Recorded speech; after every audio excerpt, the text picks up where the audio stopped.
Fortunes are being accumulated in the UK on a scale we haven't seen for 100 years. We've been told that the way the super-rich create wealth makes all of us, well, a bit better off. But does it? This time around, they've used new and different financial techniques to enrich themselves.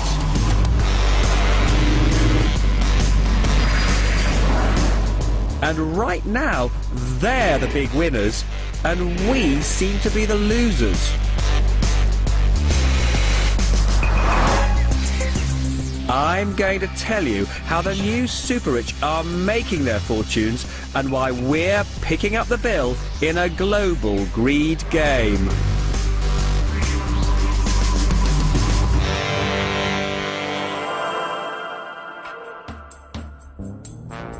In the past few years, the City of London, financial services, have contributed a third of all our economic growth. London is the capital of capital. London, for the international community, is a beautiful city. A lot of people are living in London that they might find interesting to meet. It's got the restaurants, it's got the clubs, it's got the bars, it's got the decent hotels, it's got the nice houses. It's safe, it's secure. There's a lot going for it. More than 50 billionaires call Britain home. Not since the 19th century have there been such opportunities for so many to make quite so much money. At least 30,000 Brits now earn more than £500,000 a year. In 2006, 4,200 city executives took a bonus of £1 million or more. And among hedge funds alone, 150 people have been earning more than £20 million a year. The only other period we have seen similar accumulation was during the Industrial Revolution in the Victorian age, when the whole raft of Victorian industrialists made massive fortunes very quickly. But even that was over a period of 40 or 50 years. This has been in the last 10 years.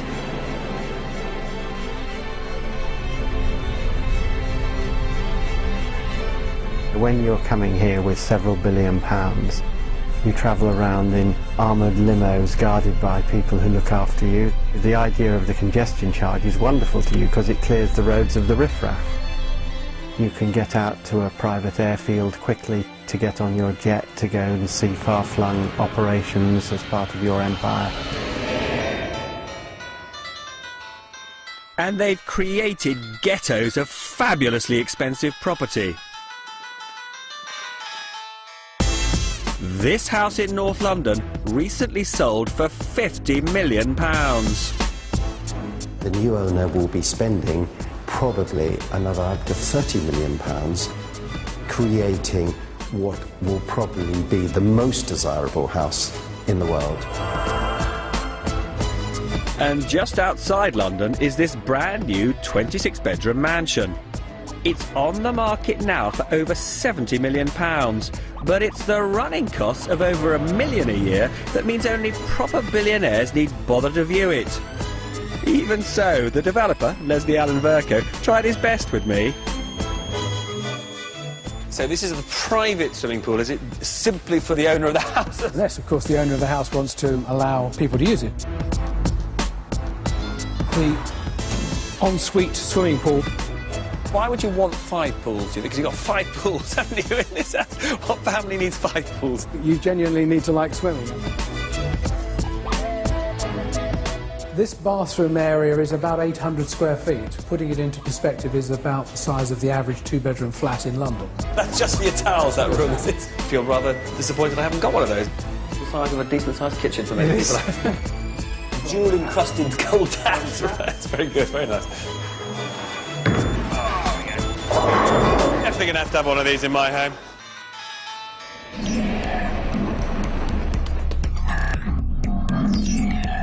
So how have all these people become super rich in such a short time?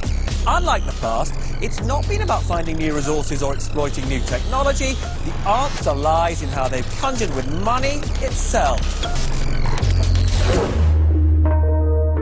And they were helped to become wealthy beyond anyone's wildest dreams by a sharp fall in the cost of money for them and all of us, engineered by the US Federal Reserve. It sets interest rates for America and, in a way, for the world. A clear September day. The American economy was already faltering after the bursting of the dot-com bubble, and then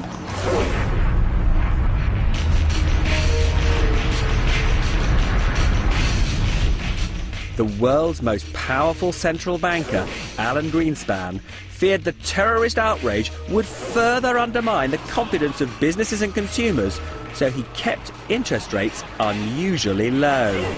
American interest rates were tonight cut by 0.5%. The Federal Reserve base rate now stands at just 1.25%, the lowest for 41 years. After the bursting of the dot-com bubble and 9/11, Greenspan slashed rates to just 1%. And the supply of credit soared because the great exporting nations, such as Japan, China and those of the Middle East, were generating vast surpluses and lent much of their cash to us in the West. Finance is global, so it became cheap to borrow money anywhere. For private individuals, and especially for businesses, tycoons and financial institutions, they went on the most frenetic borrowing spree the world has seen. With so much money sloshing around, the price of assets, from paintings to houses to entire companies, soared. £65,000. So people borrowed more against the inflated value of their assets. The valuation of property, the valuation of shares, art, jewellery, etc., was soaring, and the central banks on the whole said, this is not our business. We don't manage assets. We only manage price inflation. With markets rising, borrowing vast sums for investment was the route to magnificent fortunes. It's what bankers call using leverage. Leverage is simply borrowing to invest. You're not investing your own money, or you're investing part of your own money, but you borrow to invest more. So that's leverage is borrowing to invest. When we borrow for a mortgage, we're leveraging. As simple as that. The power of leverage to multiply profits is a common experience for millions of us who borrow to buy a house. If you put down a £10,000 deposit when buying a £100,000 home and borrow the other £90,000, and that house then rises in value to, say, £110,000, well, your £10,000 doubles to £20,000. You make 100% profit. That's the magic of using the bank's money to finance most of the purchase. And in a rising market, the more you borrow, the greater your profits.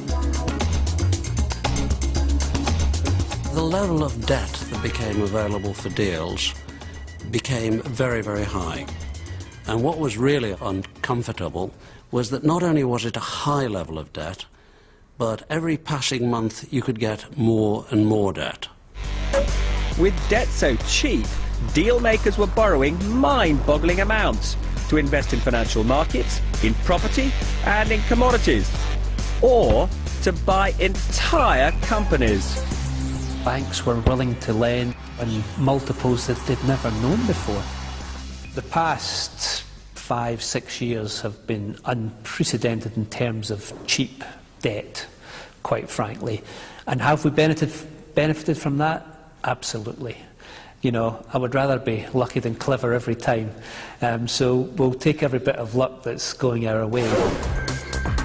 And for Tom Hunter, Britain was a pretty good place to be, because since 1997, Labour has tried to make the United Kingdom a land fit for the new super-rich.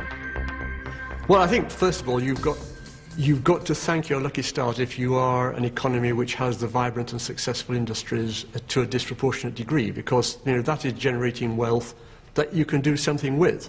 So it's better to have the wealth generated that you can do something with than not have the wealth generated at all. There was a time, however, when our Prime Minister was explicitly hostile to the idea that tax rules should favour the super-rich. The Chancellor and the Labour Treasury will not permit tax reliefs to millionaires in offshore havens. We will end a situation where millionaires can pay no tax. But in government, Gordon Brown changed his mind. Labour feared that the super-rich would flee Britain if they had to pay the same rate of tax as the rest of us. And if enabling them to stay meant a widening in the gap between the super-rich and the rest of us, well, Gordon Brown believed that was a price worth paying for the benefits that might accrue. We want the best people in the world to come here because the spin-off and the clusters and the multiplier effect of them building businesses within our country is phenomenal. And why not have the best in the world right here? We've had the extreme case. There are people in my industry who have literally lived in the country more than 40 years and claim to be non-domiciled and pay very little tax. Now that seems to me, both politically and indeed, at some danger of the word, morally, fairly repugnant.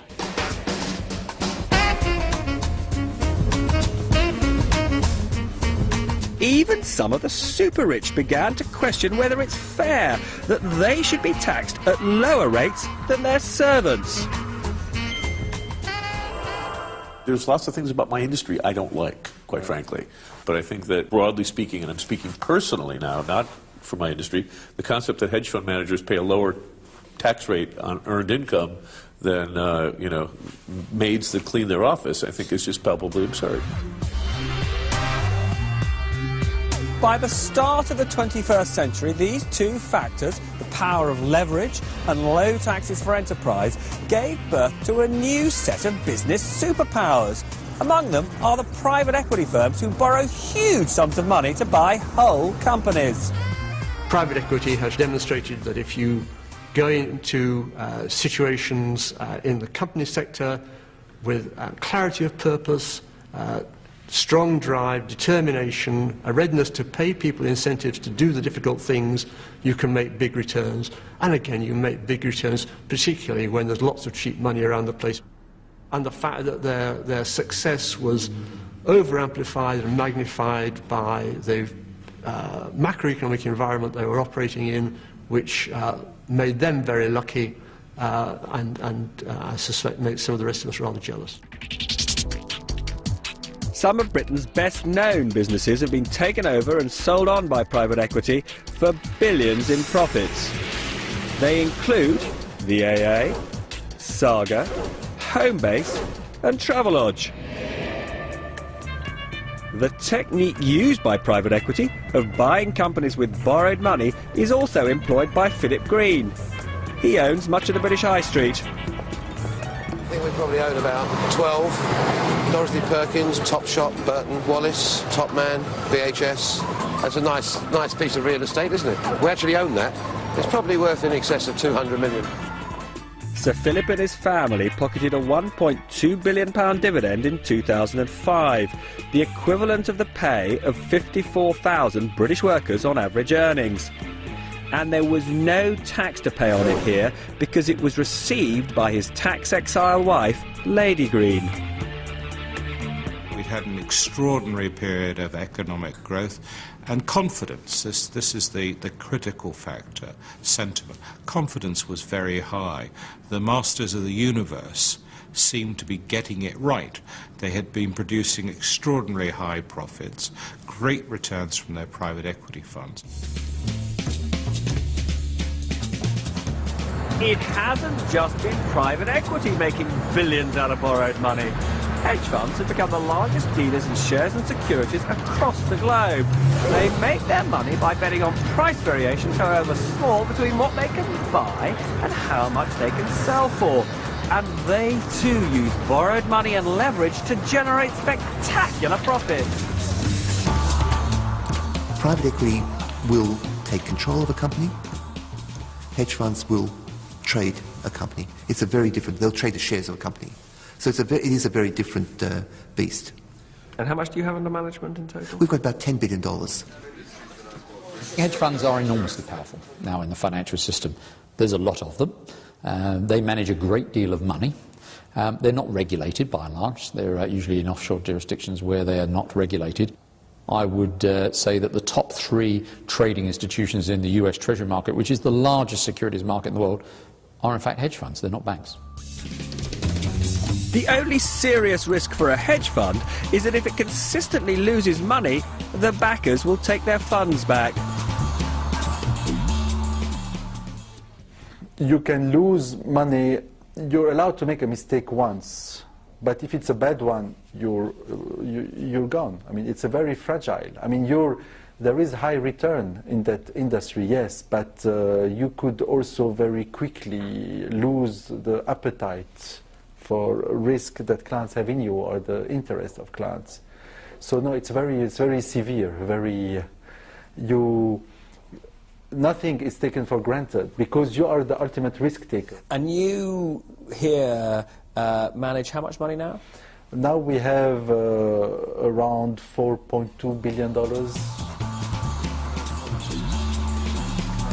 Using funds from wealthy investors and huge amounts of borrowed cash, colossal fortunes have been accumulated by hedge fund managers. In 2006, an estimated 10 of them earned more than $500 million each, and 5 are thought to have trousered more than $900 million in that single year. They included George Soros, a consistent winner who famously made a killing when he sold the pound on a colossal scale and helped to force sterling out of the European exchange rate mechanism in 1992. The average person did not get much benefit from the boom, the super boom in the last 20 years. It's really the people like me who have really earned enormous amounts of money. Every soul will know its fate when they arrive at the pearly gate. The spirit of an age can be captured in its art, so perhaps this is the symbol of all that debt-fueled financial excess. Damien Hirst's For the Love of God. The glittering death's head, encrusted with 8,601 diamonds, is said to have been sold to an investment consortium for £50 million. But the details of its sale are shrouded in secrecy, as are so many of the transactions of the new super-rich. What's its intrinsic value? There's quite an argument about that. Who actually owns it? No one seems quite sure. In many ways, the glitter and the ambiguity seems to capture perfectly the spirit of this age of easy money. One reason why so much cash was pouring into the pockets of the stars of the new financial industries was the pay structure they devised. They wrote the rules of the greed game so they couldn't lose, though it turned out that most of us could.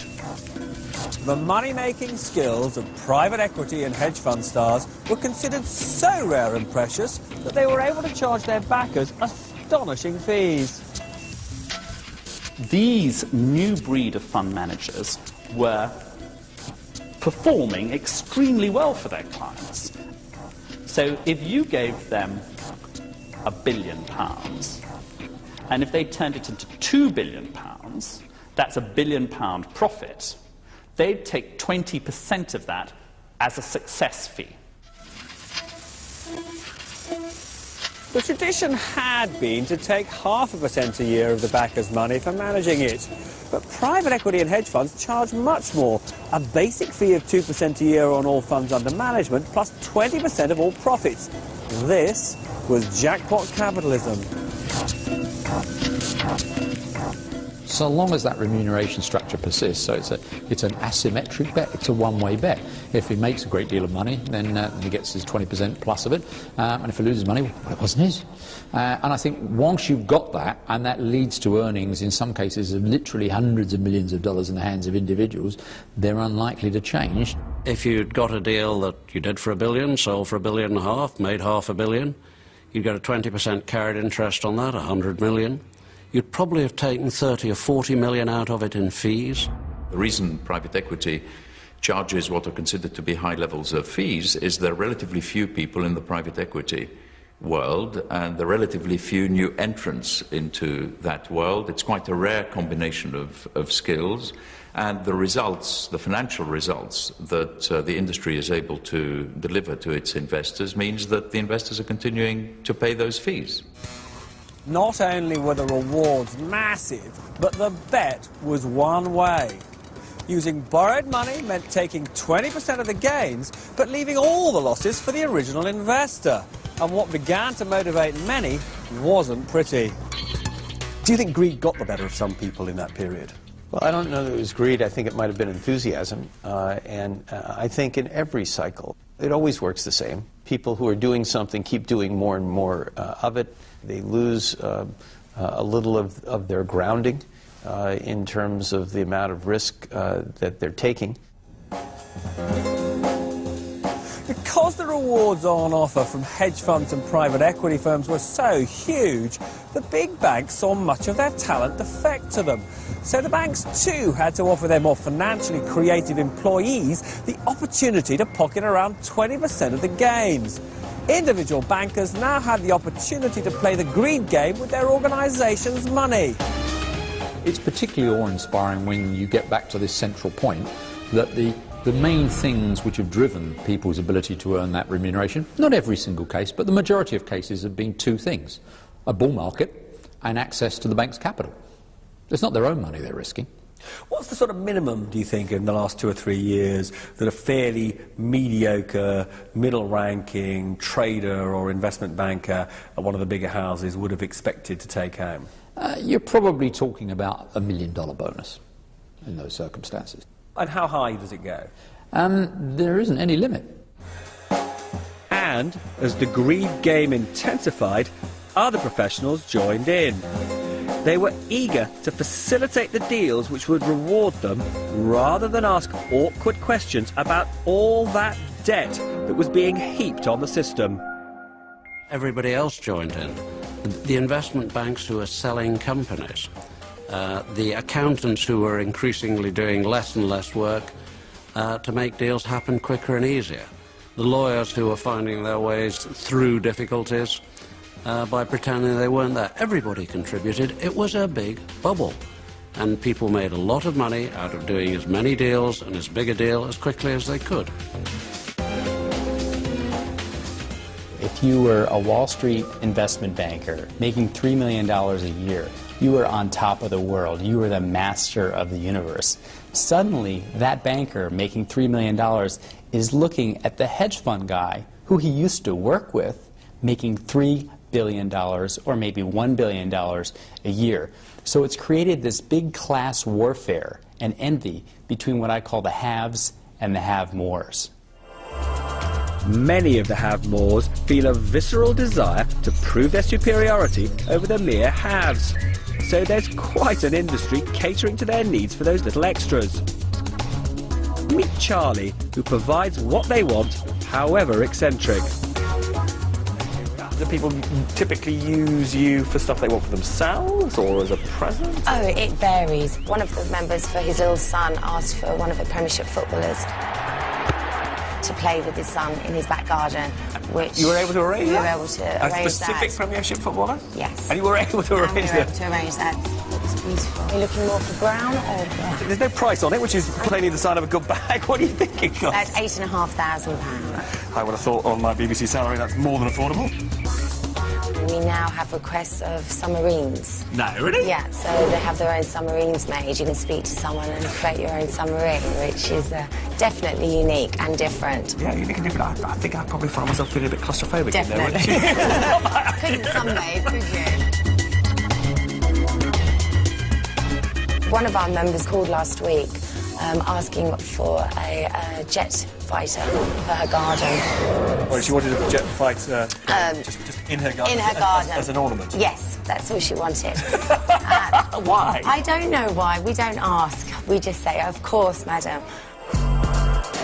We have to come up with more and more extraordinary experiences, whether it be living with a tribe in the Sahara for 6 weeks, to challenge yourself and your mental state, through to, climbing Everest. We have a Valentine's Day extreme event where you can have supper with your wife or your husband on an iceberg in the Arctic.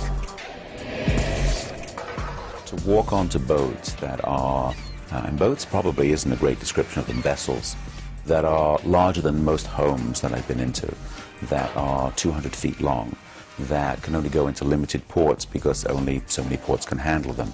But to walk into staterooms that frankly you would think you were in the Palace of Versailles or Buckingham Palace or the White House, it is pretty amazing. And every time I walk onto one of these boats and have the opportunity to tour them, it continues to take my breath away. With such a boom in full swing by 2006, it looked like nothing could stand in the way of the players in the greed game. And yet the very methods they used to make all that money contained flaws that would topple them, derail the world's biggest economy, and cause mayhem for the banks on which we all depend. Low interest rates didn't just make it cheap to borrow, they gave little incentive to save. And this had significant consequences for the banks, which needed to raise money to meet the inexhaustible appetite for loans. The first thing is that we had a significant decline in savings rates.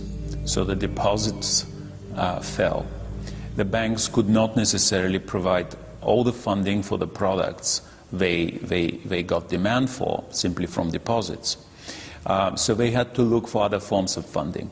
And one of the forms of funding was to repackage some of the assets they have, sell them onto the market, get cash for that because they're transferring the assets away, and in this way they have now more cash and they can start lending again.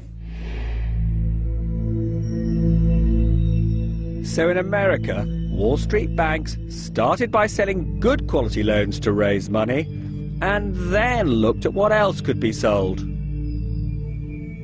There was this machine that Wall Street created which was really remarkable. And they kept on pressing this technology to the point where they said, well, prime mortgages work. How about we expand this technology to include less creditworthy home buyers? With no income verification, no bank statements, and no tax returns needed. And with this no documentation loan, Greenlight Financial Services gives you the choice. Individuals, often those with the worst of credit histories, were given the opportunity to borrow to own that cherished home. They were known as subprime borrowers, and there were truly frantic attempts to lend to them. The ads would be, literally, just released from prison, never had a job, can't document that you are even a citizen. Please come down. We would like to make a mortgage for you. In Cleveland, Ohio, the mortgage brokers wouldn't let any opportunity to earn a commission slip away. They came out to my job. It was a snowy day, and I was told if I wanted the house, I had to sign then there on the spot. So I just signed hurriedly. I was looking for a place for my children and myself, and it was like either you sign or you don't have a home. So I just signed. The mortgage brokers which supplied subprime loans to the likes of Eleanor Hall didn't keep those loans on their books. The capital for those loans came from banks on Wall Street, and after the loans had been made, they were sold by the banks at a profit to investors who might be thousands of miles away in Europe or Asia. The new model says I make the loan, I package it up, I sell it on to somebody else, it's gone as quickly as possible, and there is no ongoing or continuing involvement or relationship or responsibility on behalf of the lending bank. Every time a mortgage was given, the broker took a commission.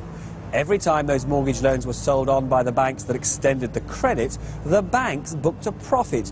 And because the banks had sold the risk of that loan going bad to someone else, there was little proper incentive to impose proper checks that the borrowers really had the means to repay their debts.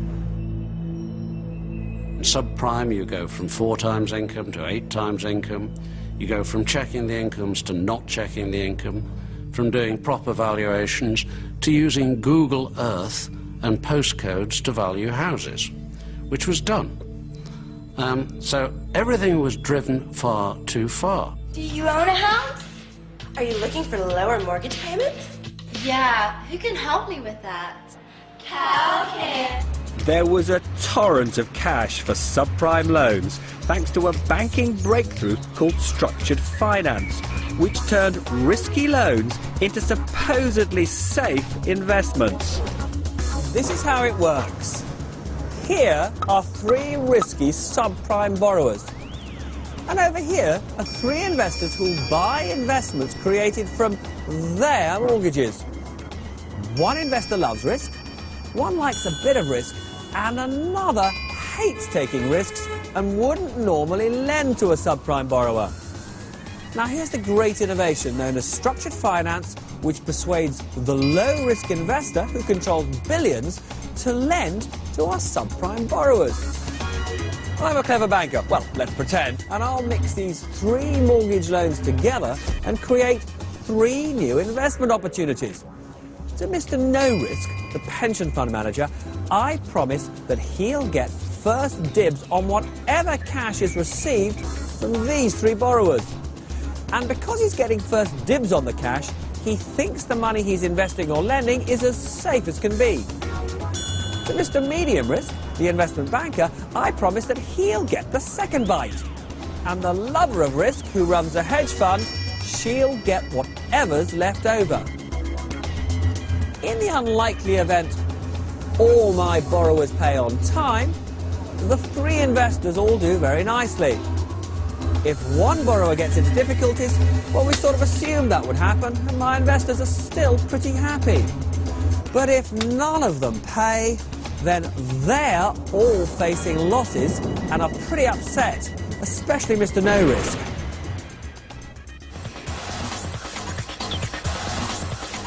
Many hundreds of billions of dollars of low-quality subprime loans were transformed in this way into investments that were labelled as good quality, and they were sold to investors all over the world. It was a worldwide phenomenon. This risk really was taken out of Boston, out of Massachusetts, and really spread, almost atomized like a fine mist around the world. And what was the motivation for selling quite so much debt? Basically greed, quite frankly. But by repackaging them into these more exotic vehicles, we could then yet again front-load the fees. And I can't stress how important it is, the self-interest being moved forward in this process. The market was booming. So if you go back to 2006, you'd probably be talking 1.7, 1.8 trillion of market volume. Not only my bank, but many banks, talking about the overall market. That's a significant amount. So everything is positive, bullish, there's fire going on. So the overall market gets into a frenzy.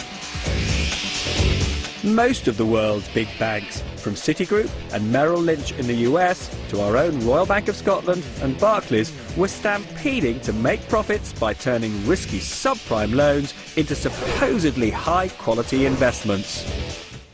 A situation where a guy who's organising bank debt could take home a bonus quite literally 40 times his salary does bias behaviour. The guys wanted to do deals. Everybody has to get on board or they'll be left behind. They couldn't refuse to play because if they did, they wouldn't have been bankers. The banks would have lost clients and so on. The markets can't help. They have to go to excesses of euphoria and despair. But the quality of the investments was not what the bankers thought it was, because more of the borrowers defaulted than they expected. You guys ready? Let's start this. Get this eviction on the road here.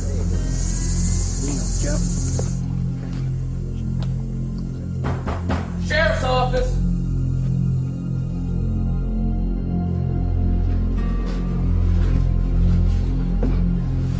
started, we were getting about 12 evictions a week. Now we're getting 90. Just goes to show you that neighbors are, going through the same sort of problems within weeks of each other, literally. Subprime borrowers had been lured into taking on their mortgages by special low teaser rates, with neither borrower nor lender worrying enough about what would happen when the low rates came to an end. And when rates rose, well, for many, default was inevitable. At the end of her introductory offer, Eleanor Hall's monthly payments went up by a painful 75%. I was under the impression that I had a fixed rate of $625 a month. I had no idea that I had a variable rate that would escalate every 3 to 6 months. So my mortgage went from $625 a month to $1,098 a month.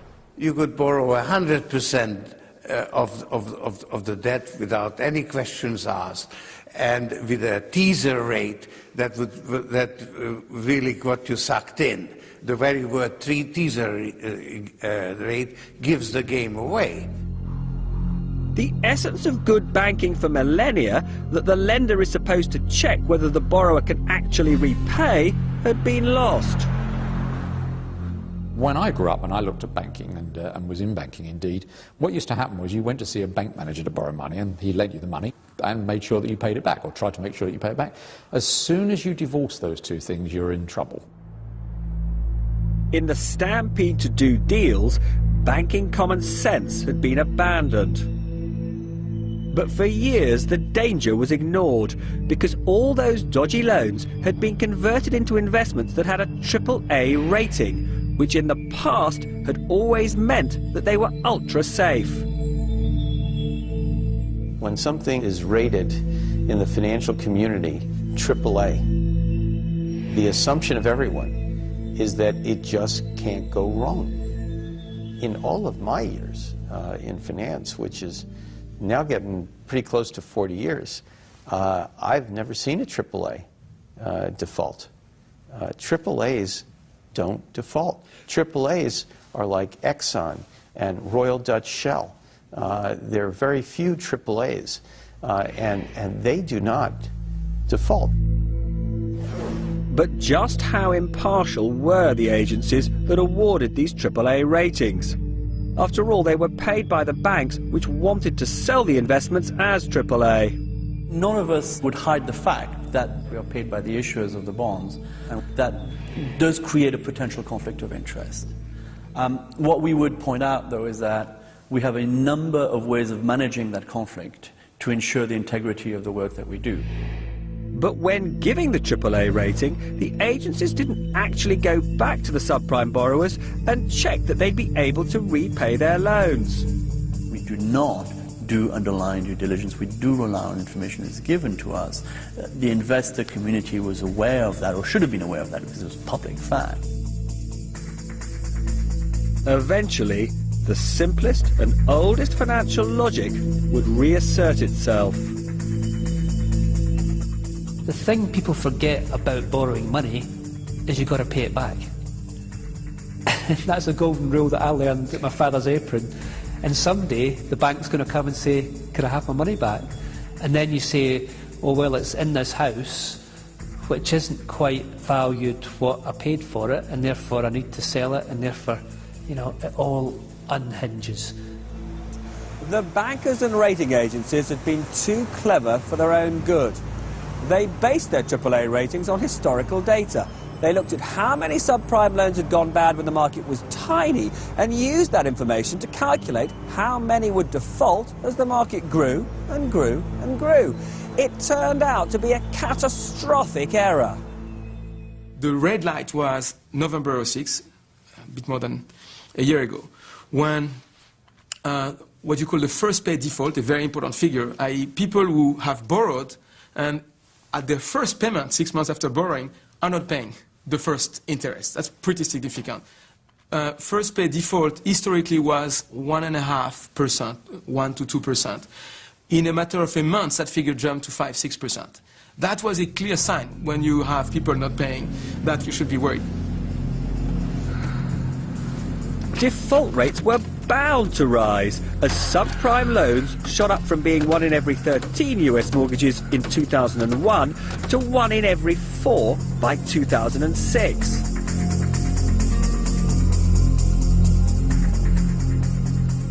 I received this notice the beginning of September. It was plastered to my door. It was bad enough, it broke me down, but I had to do everything to keep my children in control because I really didn't want them to know what was actually being done. Eleanor Hall, like thousands of others, can't pay and has been made homeless. I don't ever see myself owning another home. I just don't see it. I don't trust. I'm always looking over my shoulder. People I thought had my best interest, they was only out for $1. Here's what really shocked the bankers. Subprime loans were going bad faster than any other kind of loan, in a wholly unprecedented way. In the past decades, it was always the case that the general population would default on everything else in order to keep their house at default. Credit cards they default on their loan to buy their fridge, they default on their car loans. And then finally they would default on their mortgage. They're keeping their credit card current and they're defaulting on their mortgage first. This has never been seen before. When the scale of losses from subprime loans could no longer be ignored, the holders of all those AAA investments made out of subprime loans had a horrible awakening. In August 2007, a big French bank, BNP Paribas, sparked a global financial panic when it announced that it couldn't value its holdings of investments created from subprime loans. When BNP came out with that, this was a moment of saying, it's time to go home. Children, the party's over now. Banks became reluctant to lend to each other because they weren't sure which of them were holding the subprime poison and whether they would ever get their money back. The multi-trillion-dollar money markets that underpin the global economy seized up. The speed at which it happened, the way in which financial institutions just, withdrew from the market because they were worried, I think that was unprecedented. And it surprised politicians, it surprised regulators, and certainly surprised the banks. So once you're in that vicious circle, lack of confidence, bit of lack of trust, you don't know who's holding the problem, everybody then, like lemmings, run for cover. Once people got scared, they started being less happy to lend to each other, they started being less happy to work with each other, and again, that in itself led to all sorts of other activities, specifically securities going down in price. Was that fear rational? Is fear ever rational? I don't know, but is that fear rational? I'll give you a short answer, yes. The fact that people did not know the full exposure to the subprime area or to the SIB area or whatever, yes, of course, if you don't know something, being fearful is rational. Once the river of money stopped flowing, with banks and financial institutions loath to lend to each other, there was a very high-profile casualty in Britain. One of Britain's biggest mortgage lenders needs emergency support from the Bank of England. Northern Rock has problems raising money because of the crisis in the financial markets. Yeah, absolutely clear. There is no suggestion that this business is fundamentally bust, but merely running out of money in this way for a bank is extraordinarily serious. The company was very successful because it was taking a tremendous amount of risk. Northern Rock went to the brink of insolvency because its business was dependent on raising money by selling its mortgages to international investors. And when investors were burned by losses on subprime, they refused to buy any mortgages, Northern Rock's or anyone else's. They were actually possessed of enough capital to survive approximately a 1-week shutdown in the capital markets. That was all.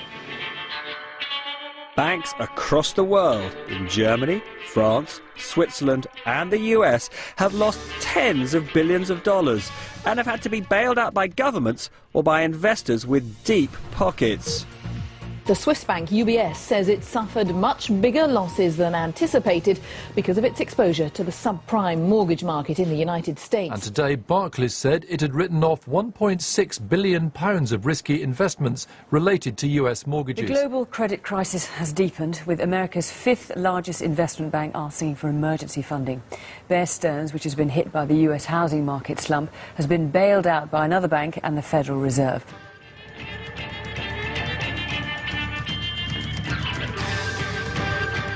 Some of the bankers responsible for the financial losses are losing their jobs. Bonuses of investment bankers are going to fall drastically now that you're discovering that a lot of the banks, investment banks, are taking billions of dollars worth of write-offs, and these people are getting kicked out unceremoniously out of their jobs. As for those companies bought by private equity, well, if they took on too much debt, they'll experience difficulties, which would be bad news for their investors and employees. There are some clear examples of loans which are looking dreadful now. Some of the leveraged buyouts done at Fatface, the retailer, Countrywide, the estate agent. The loans on those companies are being dealt with regularly now at discounts of a quarter or more to their face value. So clearly there are some bad loans out there. But many of the super rich who helped create this unsustainable boom are sitting pretty. There are a lot of people who have made enormous amounts of money, created great mayhem, and I'm afraid they're not going to get hurt greatly by what's happening now.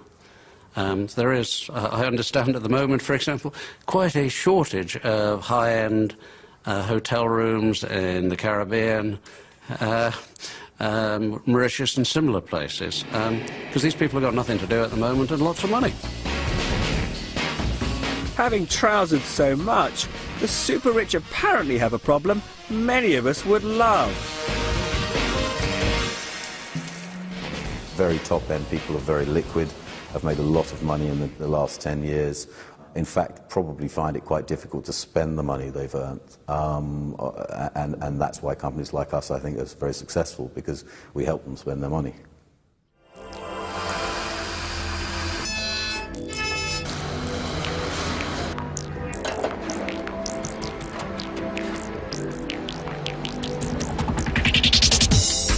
Frankly, for companies that are producing such limited quantities of these very exclusive products, they can't manufacture them quickly enough. There's a new Rolls-Royce, the drop-head coupe, that was launched last year.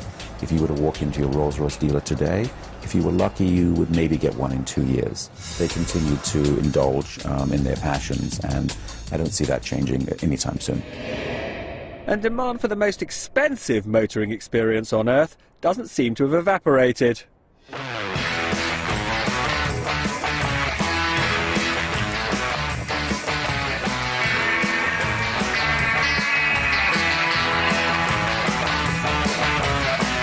The car is not only the most expensive and fastest car on the planet, but it's also one of the most usable cars.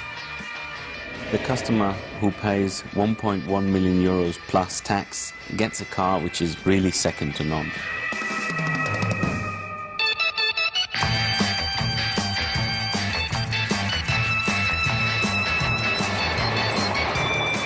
The British have been the best European market, and they still are the best European market. They are only the second to the US. Our best dealership in the world, a single dealership in the world, is Jack Barclay in London.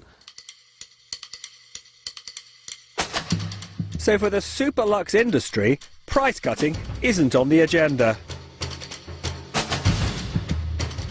The $1 million watch cannot be affected by no price. That's the extreme. The extreme is safe. At the 1 billion, there will always be demand for $1 million watch. That is for sure. And if you want to build a new watch brand and you want to go safe, start with 1 million, your first price. Then you are safe.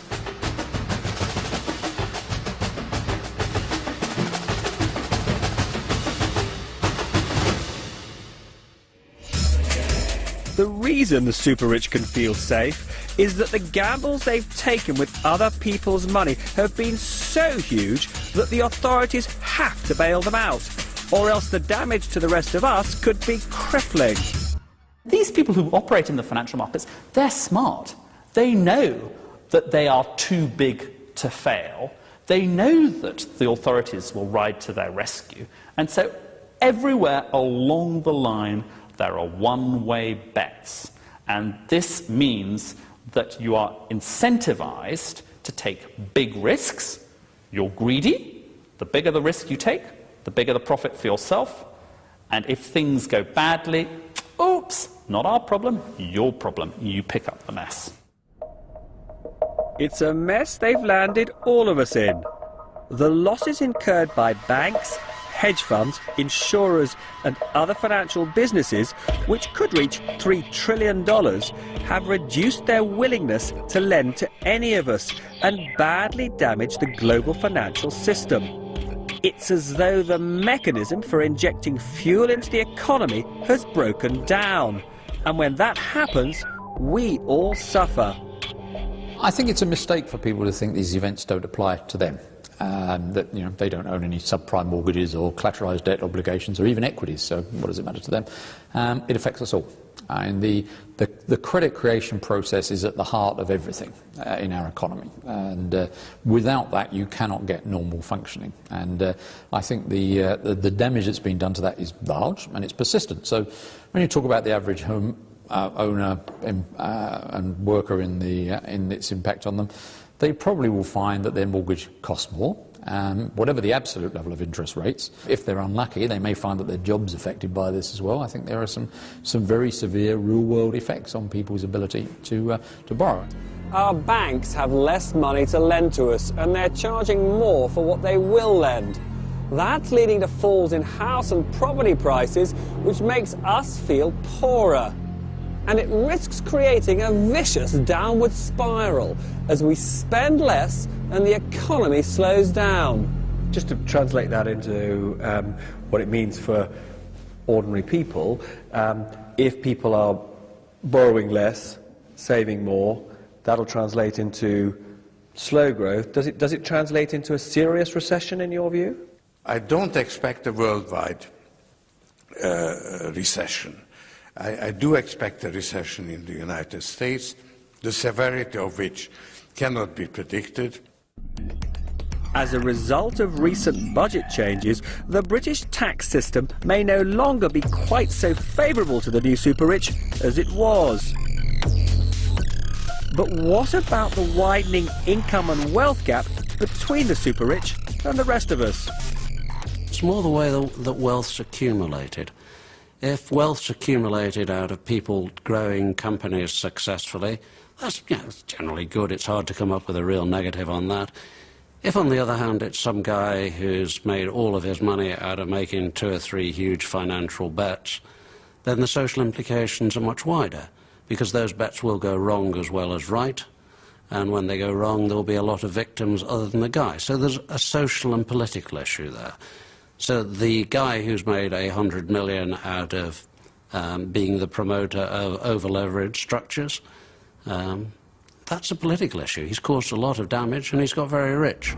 I think an economy which is characterized by extremes of wealth is not a secure and safe economy, any more than one economy versus another economy. Extremes of wealth and income give rise, I think, to very serious moral risks. That might not matter if we could be confident that lessons are being learned from the crisis. But what we see is that America's central bank, the Federal Reserve, is once again slashing interest rates and pumping cash into the system. Now, didn't that start the whole poisonous process? You have a boom-bust process similar to many that we have had in the last decades. But it's also the end of a super boom that has lasted since the end of the Second World War. From time to time, the markets don't correct themselves, you have a crisis. And then the authorities have to intervene and inject liquidity and bail out the failing institutions. And that creates a system of asymmetric incentives where you are encouraged to leverage, but if things really go wrong, there is relief.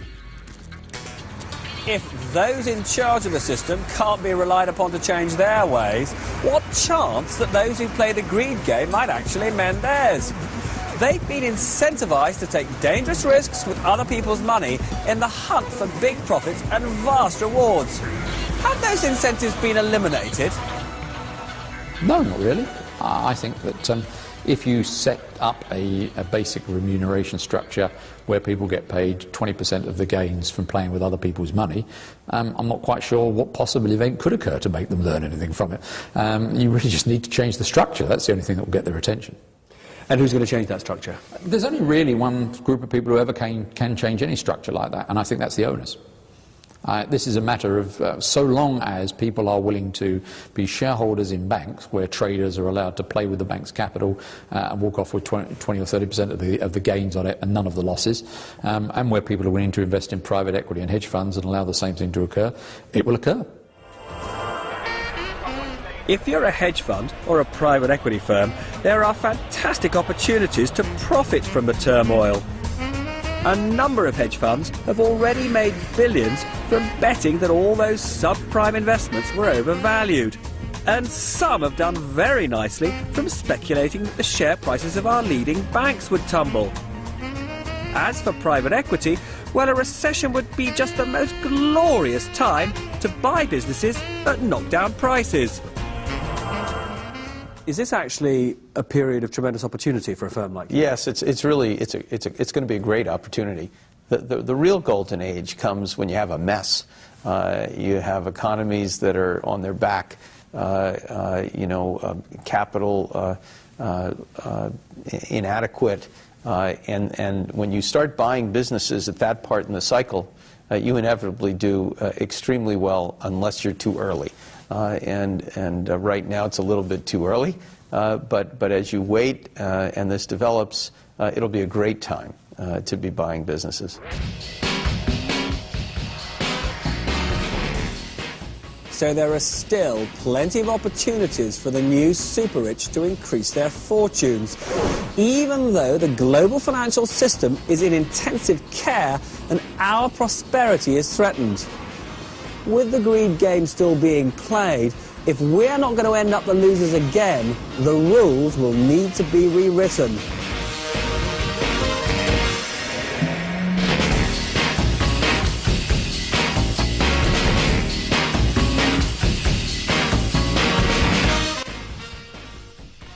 It's new, it's live, it starts in a few seconds. Estelle and James Taylor on Later with Jules next on 2. And over on BBC 4, The Hard Sell reveals how advertisers persuade us to buy new technology.